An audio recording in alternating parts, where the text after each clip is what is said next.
We begin this hour in the Middle East, where Hamas militants in Gaza have fired another wave of rockets deep into Israeli territory.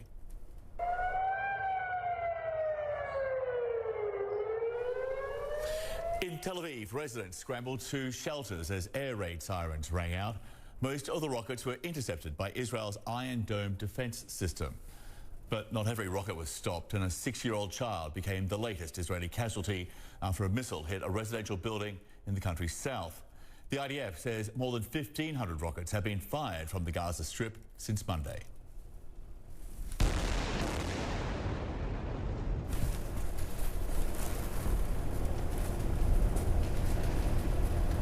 Israel has responded with devastating airstrikes. On Wednesday, another high-rise building was leveled in Gaza.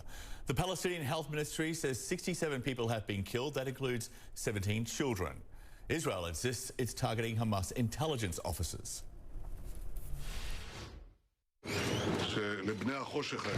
Yesterday, I told those sons of darkness, the Hamas and Islamic Jihad terrorists, that their blood is forfeit. And a short while ago, we eliminated top commanders of the Hamas General Staff, including the Gaza Brigade Commander and other commanders, and this is just the beginning. We'll hit them like they've never dreamed possible. The UN Security Council will hold an open meeting on the conflict this Friday. The Mideast envoy to the Council is urging calm, tweeting this: "Stop the fire immediately. We're escalating towards a full-scale war.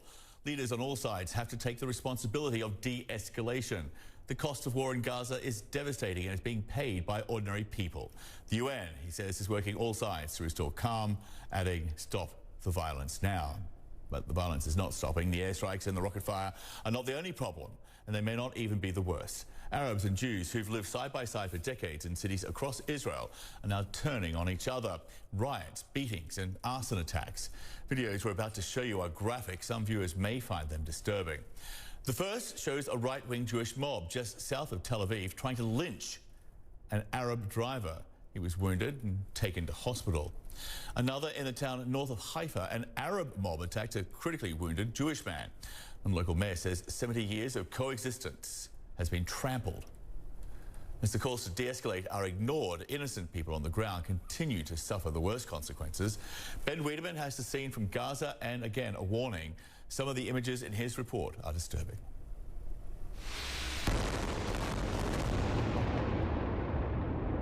Once more, hell is unleashed in a small, crowded place. As Israel's fire and brimstone rain down on Gaza, and Hamas and Islamic Jihad's rockets roar out of Gaza into Israel. A conflict left to fester again has burst into flames.